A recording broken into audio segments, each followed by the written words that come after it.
नमस्कार दोस्तों, राधे राधे, जय श्री कृष्णा। तो दोस्तों, मैं हूँ अंजलि। मेरे चैनल पर आप सभी का बहुत बहुत स्वागत है दोस्तों। अगर आपको मेरी यह वीडियो पसंद आए तो मेरा ऐसा और भी वीडियो देखने के लिए मेरे चैनल को सब्सक्राइब करें, साथ ही बेल आइकन पर प्रेस करें ताकि आपको मेरे न्यू वीडियो की जानकारी मिलती रहे। तो दोस्तों, आज के इस वीडियो के माध्यम से एक छोटी सी कहानी आप तक। तो ये है छोटी सी कहानी है गणेश जी की। तो दोस्तों, यह कहानी हमें जीवन में बहुत कुछ सिखाती है, इसे अंत तक जरूर देखिएगा। तो दोस्तों, बुधवार को ये 10 कार्य बिल्कुल भी ना करें वरना पछताएंगे। तो दोस्तों, शुरू करते हैं। बुधवार की प्रकृति और प्रचर और सौम्य मानी गई है। ज्योतिष अनुसार यह भगवान गणेश और लाल किताब अनुसार दुर्गा माता का दिन है, परंतु इसके देवता बुध है और चंद्रमा के पुत्र हैं। कमजोर मस्तिष्क वालों को बुधवार के दिन उपवास रखना चाहिए, क्योंकि बुधवार का दिन बुद्धि प्राप्ति का दिन होता है। आओ जानते हैं बुधवार को दिन कौन से कार्य नहीं करना चाहिए। ये 10 कार्य हैं, जिसमें से पहला है उत्तर पश्चिमी और ईशान में यात्रा न करे। खासकर ईशान दिशा में दिशाशूल रहता है, तो ऐसे में जरूरी हो तो तिल या धनिया खाकर ही घर से निकले। बुधवार को करें हरी सब्जी का त्याग कर देना चाहिए। तीसरा है बुधवार को धन का लेन देन नहीं करना चाहिए। चौथा काम है बुधवार को लड़की की माता को सिर नहीं धोना चाहिए। ऐसा करने से लड़की का स्वास्थ्य बिगड़ता है या उसके समक्ष कोई कष्ट आता है। छठा छठा है कष्ट। बुधवार और शुक्रवार के दिन आने वाले पुष्प नक्षत्र में कोई भी शुभ कार्य नहीं करते हैं। बुधवार के दिन दूध की खीर या अन्य कोई व्यंजन जिसमें दूध जलने की संभावना हो नहीं बनाना चाहिए। आठवां है बुधवार के दिन किसी बहन, मौसी, बुआ बुआ और किसी कन्या का अपमान नहीं करना चाहिए। नौवां है बुधवार के दिन पान न खाए। माना जाता है कि इससे आर्थिक रूप से संकटों से गिरा सकता है। बुधवार के दिन नए जूते, कपड़े, टूथब्रश और कंगन नहीं खरीदना चाहिए और न ही नए कपड़े पहनना चाहिए।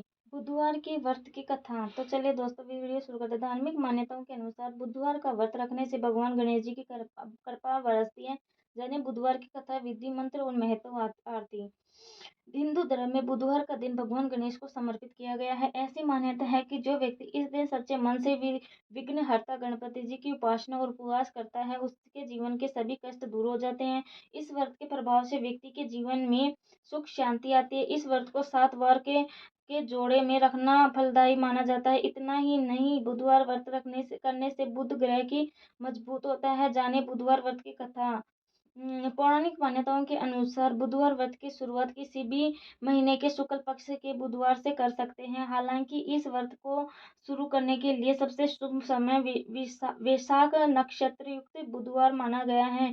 इस व्रत का पालन 7 या 21 बुधवार तक विधिवत करना चाहिए।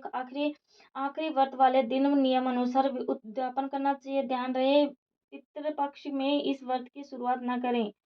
समतापुर नगर में मधुसूदन नामक एक व्यक्ति रहता था। वह बहुत धनवान था। मधुसूदन वह विवाह बलरामपुर नगर की सुंदर लड़की संगीता से हुआ था। एक बार मधुसूदन अपनी पत्नी को लेने बुधवार के दिन बलरामपुर गया।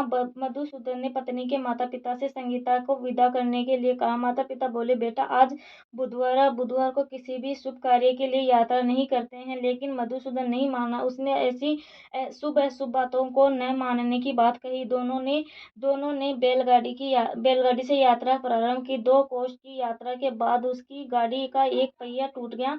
वहां से दोनों ने पैदल की यात्रा शुरू की। रास्ते में संगीता को प्यास लगी। मधुसूदन उसे एक पेड़ के नीचे बिठाकर जल लेने चला गया। थोड़ी देर बाद जब मधुसूदन कहीं से जल लेकर वापस आया तो वह बुरी तरह हैरान हो उठा, क्योंकि उसकी पत्नी के पास उसकी ही शकल सूरत का एक दूसरा व्यक्ति बैठा था। संगीता भी मधुसूदन को देखकर हैरान रह गई। वह दोनों में कोई अंतर नहीं कर पाई। मधुसूदन ने उस व्यक्ति को पूछा, तुम कौन हो और मेरी पत्नी के पास क्यों बैठे हो?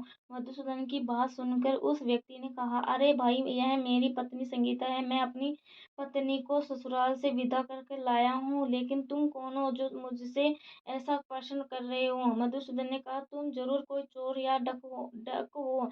यह मेरी पत्नी संगीता है। मैं इसे पेड़ के नीचे बिठाकर जल लेने गया था। इस पर उस व्यक्ति ने कहा, अरे भाई, झूठ तो तुम बोल रहे हो। संगीता को प्यास लगने पर जल लेने तो मैं गया था। मैंने तो जल लाकर अपनी पत्नी को पिला भी दिया है। अब तुम चुपचाप यहाँ से चलते बनो, नहीं तो किसी सिपाही को बुलाकर तुम्हें पकड़वा दूंगा। दोनों एक दूसरे से लड़ने लगे। उन्हें लड़ते देख बहुत से लोग वहां एकत्रित हो गए। नगर के कुछ सिपाही भी वहां आ गए। सिपाही उन दोनों को पकड़कर राजा के पास ले गए। सारी कहानी सुनकर राजा भी कोई निर्णय नहीं कर पाया। संगीता भी उन दोनों में से अपने वास्तविक पति को नहीं पहचान पा रही थी। राजा ने दोनों को कारागार में डालने के लिए कहा। राजा के फैसले पर असली मधुसूदन भयभीत हो उठा। तभी आकाशवाणी हुई, मधुसूदन, तूने संगीता के माता पिता की बात नहीं मानी और तुम बुधवार के दिन अपने ससुराल से प्रस्थान किया। यह सब भगवान बुद्ध देव के प्रकोप से हो रहा है। मधुसूदन ने भगवान बुद्ध देव से प्रार्थना की कि हे भगवान बुद्ध देव, मुझे क्षमा कर दीजिए। मुझसे बहुत बड़ी गलती हुई। भविष्य में अब कभी बुधवार के दिन यात्रा नहीं करूंगा और सदैव बुधवार को आपका व्रत किया करूंगा। मधुसूदन के प्रार्थना करने से भगवान बुद्धदेव ने उसे क्षमा कर दिया। तभी दूसरा व्यक्ति राजा के सामने से गायब हो गया। राजा और दूसरे लोग इस चमत्कार को देखकर हैरान हो गए। भगवान बुद्धदेव की इस अनुकंपा से राजा ने मधुसूदन और उसकी पत्नी को सम्मान पूर्वक विदा किया। कुछ देर चलने पर रास्ते में उन्हें बैलगाड़ी मिल गई। बैलगाड़ी का टूटा हुआ पहिया भी जुड़ा हुआ था। दोनों उसमें बैठकर समतापुर की ओर चल गए।